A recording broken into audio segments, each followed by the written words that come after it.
Hello అండి. అందరు ఎలా ఉన్నారు? మేమైతే బాగున్నాం. మీరు కూడా బాగుండాలని కోరుకుంటూ ఈరోజు నేనైతే పచ్చిమిర్చితో దొండకాయ పచ్చడి అయితే చేసి చూపిస్తా అండి నా స్టైల్‌లో. మరి ఎలా చేస్తాను ఏంటి అనేది వీడియోలో అయితే చూసేయండి ఇంకా.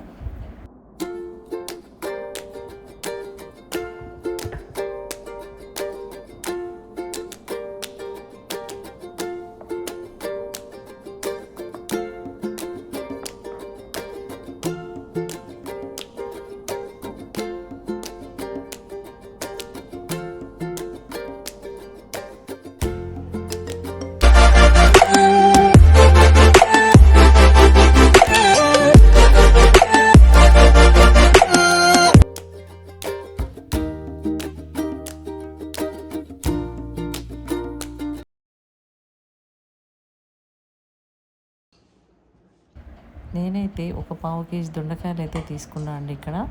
ఫ్రెష్‌గా ఉన్నాయి చాలా. ఈ దొండకాయలు కూడా వచ్చి నాటు దొండకాయలండి. ఇంకా మన ఇళ్ళల్లో కాస్తాయి చూడండి అవి. ఈ దొండలో కూడా చాలా రకాలు ఉంటాయండి. పెన్సిల్ దొండ అని, ఇంకొకటి చిన్న సైజు దొండ, ఒక 2, 3 రకాలు ఉంటాయి అనుకుంటా నాకు తెలిసి. ఇదైతే నాటు దొండ అండి. ఇది మన ఇళ్ళల్లో అయితే ఎక్కువగా కాస్తాయి. దీంతో పచ్చడి చేస్తే చాలా టేస్టీగా ఉంటుంది.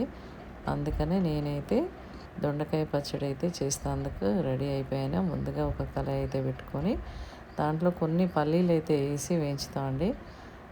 నువ్వులు ఉంటే నువ్వులైనా వేసుకోవచ్చు. నేనైతే ఇక్కడ పల్లీలు అయితే వాడుతున్నాను. ఈ పల్లీలని లైట్‌గా వేయించుకోవాలి.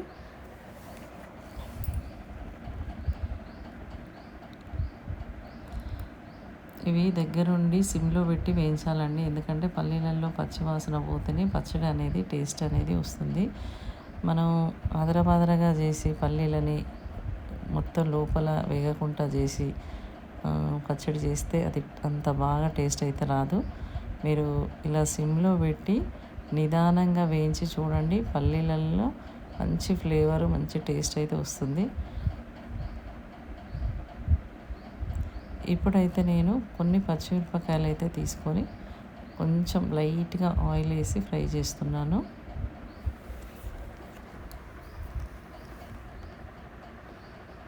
పచ్చిమిర్చి కట్ చేసి వేసుకోండి. ఇలా డైరెక్ట్ వేస్తే బాగా పేలిపోతాయి. నేనైతే కొంచెమే కాబట్టి ఇలా వేసాను. కట్ చేసి వేసుకుంటే పేలకుండా ఉంటాయండి. ఇలా పచ్చిమిర్చిని కూడా వేయించి పక్కన పెట్టుకోవాలండి. నా దగ్గర ఆల్రెడీ జీలకర్ర మెంతుల పౌడర్ ఉంది కాబట్టి అవి అయితే వేయించట్లేదు నేను. లేదు అంటే అవి కూడా కొంచెం ఒక హాఫ్ టీ స్పూను అట్లా వేయించుకోవాలి. ఇక్కడ నా దగ్గర ఉంది కాబట్టి నేనైతే వేయించుకోవట్లేదు. ఇప్పుడు దొండకాయలను అయితే ఫ్రై చేసుకుందాం.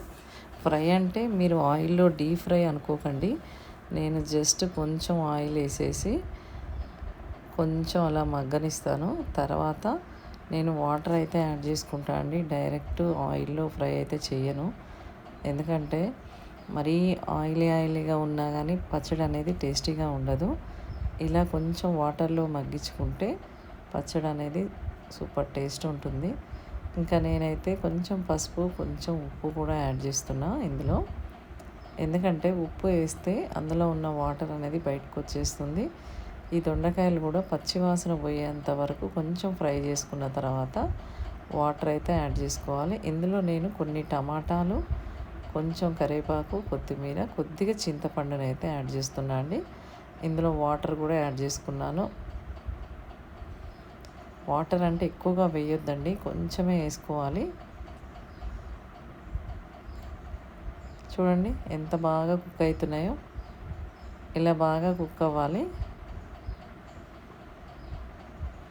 బాగా అంటే మెత్తగా అయిపోవద్దండి, కొంచెం గరుకుగా ఉన్నప్పుడే ఆపేసుకోవాలి స్టవ్. ఇంకా టమాటా కూడా ఉడికిపోయింది చూడండి. మరీ మెత్తగా కాకుండా కొంచెం కరుకుగా అన్నట్టుంది చూడండి. అలా ఉన్నప్పుడు ఆపేసుకోవాలి. ఇంకా ఇప్పుడు మనం ఏవైతే వేయించి పెట్టుకున్న పల్లీలు ఉన్నాయో అవైతే రోట్లో వేసుకొని మెత్తగా నూరుకోవాలండి. నేనైతే ఒక గుప్పెడు పల్లీలు అయితే తీసుకున్నాను. కొన్ని పొట్టు ఉండేలాగా, కొన్ని పొట్టు లేకుండా అన్నట్టు తీసుకున్నాను. మీ ఇష్టం, మీరు పొట్టుతో అయినా వేసుకోవచ్చు, పొట్టు లేకుండా అయినా వేసుకోవచ్చు అండి.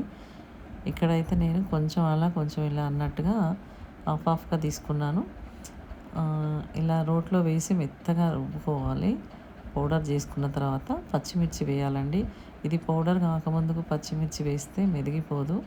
అందుకనే నేనైతే ముందుగా పౌడర్ని అయితే చేసుకున్న తర్వాతే పచ్చిమిర్చి అనేది యాడ్ చేశాను. ఇందులోనే లైట్గా కొంచెం సాల్ట్ కూడా వేసుకోవాలి.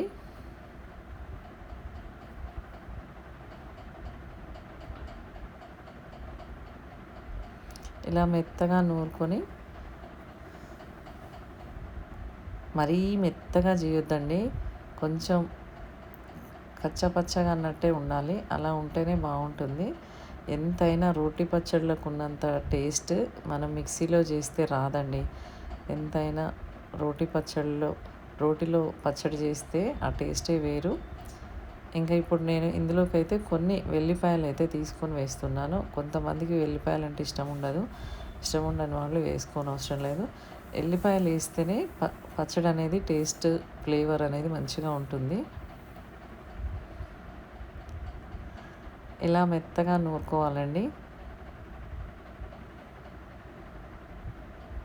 ఇలా నూరలేక మిక్సీలో వేస్తే ఆ టేస్ట్ అనేది రానే రాదు. ఇప్పుడు నేను మెత్తగా నూరిన తర్వాత ఇప్పుడు ఏవైతే ఉడకబెట్టుకున్న దొండకాయలు, కొన్ని టమాటాలు వేసాను కదా, అది వేసి అయితే ఇప్పుడు రుబ్బుతున్నాను. చూడండి, మంచిగా మెదిగేంత వరకు నూరుకోవాలి. ఇలా స్లోగా రుబ్బాలండి, ఎందుకంటే దంచినట్టుగా అంటే వచ్చి కళ్ళల్లో పడుతుంది. అందుకనే మెల్లగా దంచి కొద్దిసేపు అయిన తర్వాత ఇలా రుబ్బుతూ ఉండాలి. అప్పుడు పచ్చడి అనేది మంచిగా మెదిగిపోతుంది. మరీ మెత్తగా కాకుండా పచ్చగా అన్నట్టు ఉండాలండి పచ్చడి. అలా ఉంటేనే టేస్ట్ ఉంటుంది. మరీ మెత్తగా చేస్తే గ్రైండర్లో వేసినట్టు అవుతుంది, అప్పుడు అంత బాగోదు టేస్ట్. ఇలా చేస్తే మాత్రం సూపర్ టేస్ట్ ఉంటుంది. చూడండి, ఇలా రుబ్బుకోవాలి. అప్పుడే పచ్చడి అనేది మంచిగా చక్కగా మెదిగిపోతుంది. ఎంతైనా రోటి పచ్చడిలో చేసిన పచ్చడితో ఒక్క ముద్ద తిన్నా చాలండి, చాలా తృప్తిగా ఉంటుంది నాకైతే. చూడండి ఎంత బాగా అయిందో. మరీ మెత్తగా మెదగలేదు, పచ్చగా ఉంది. ఇంకా కొంచెం రుబ్బుకుంటే సరిపోతుంది. దీన్ని తాలింపు పెట్టకుండా అయినా తినేయచ్చండి, మన ఇష్టం అది. ఇంకా ఎందుకంటే ఆయిల్ కూడా యాడ్ చేసాం కాబట్టి తాలింపు కూడా అవసరం లేదు. కాకపోతే నేను ఇక్కడ పెట్టి చూపిస్తాను. చూడండి ఎంత బాగుందో, స్మెల్ మాత్రం చాలా బాగుందండి అసలు. ఎల్లిపాయలు వేసిన తర్వాత ఆ పచ్చిమిర్చి ఫ్లేవరు, ఎల్లిపాయల ఫ్లేవరు అసలు అంత టేస్టీగా అనిపిస్తుంది. వాసన, టేస్ట్ కూడా చాలా బాగుందండి. నా చేయి మీద పడితే టేస్ట్ చేశాను, అందుకే అంటున్నాను. ఇప్పుడు మళ్ళీ ఒకసారి టేస్ట్ అయితే చేశాను, చాలా బాగుంది. ఇంకా చాలండి, మెదిగింది. ఇప్పుడైతే ఒక బౌల్లోకి తీసేసుకోవాలి.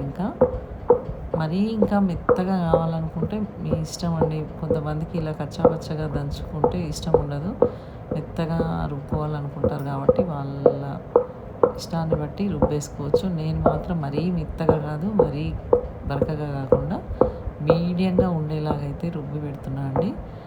అలా రుబ్బి తాలింపు పెట్టుకుంటే అసలు ఈ పచ్చడి ఒక 1 వీక్ అయినా పాడవకుండా ఉంటుందండి, నిజంగా చెప్తున్నా. తడి లేకుండా చూసుకోవాలి, ఎందుకంటే తడి ఉంటే మాత్రం ఏ పచ్చడైనా నిల్వ ఉండదండి.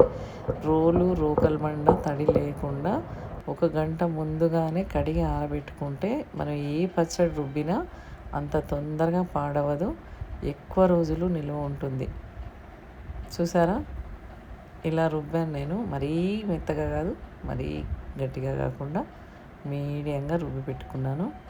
చూడండి ఎంత బాగుందో, చూడడానికి కూడా కలర్ఫుల్గా కనపడుతుంది. స్మెల్ మాత్రం మంచిగా ఉంది.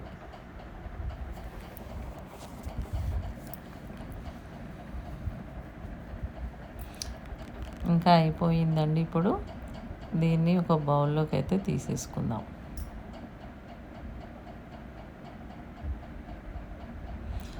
మనం అన్నం ఉంటే కొంచెం రోట్లో వేసుకొని కలుపుకొని తిన్నా కానీ చాలా బాగుంటుంది. అలా చేస్తారా అనుకోకండి, అలా చాలా బాగుంటుంది. తిన్న వాళ్ళకి తెలుస్తుంది ఆ టేస్ట్ ఎంత అనేది, తినని వాళ్ళకి ఆ టేస్ట్ తెలియదు. ఇప్పుడు ఒక బౌల్లోకి అయితే ఎత్తి పెట్టుకుంటున్నాను నేనైతే.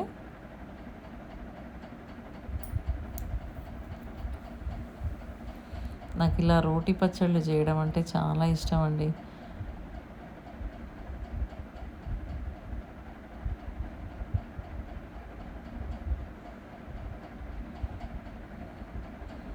ఇంకా ఇలా అయితే పెట్టేసుకొని ఇప్పుడు నేను కొంచెం అన్నం ఉంటే అందులో వేసేసి చేసుకుంటున్నాను. మీరు తప్పగా అనుకోకండి, ఇది చాలా టేస్టీగా ఉంటుంది. ఇప్పుడు నేను ఈ పచ్చడిని అయితే పోపు పెట్టేసుకున్నాను. ఇంకా ఇంతే అండి, మనకు ఎంతో టేస్టీ అయిన దొండకాయ పచ్చడి అయితే రెడీ అయిపోయింది. మీకు కనుక ఈ వీడియో నచ్చితే ఒక లైక్ ఇచ్చి కామెంట్ చేయండి. కొత్త వాళ్ళైతే ఛానల్ని సబ్స్క్రైబ్ చేసుకోండి.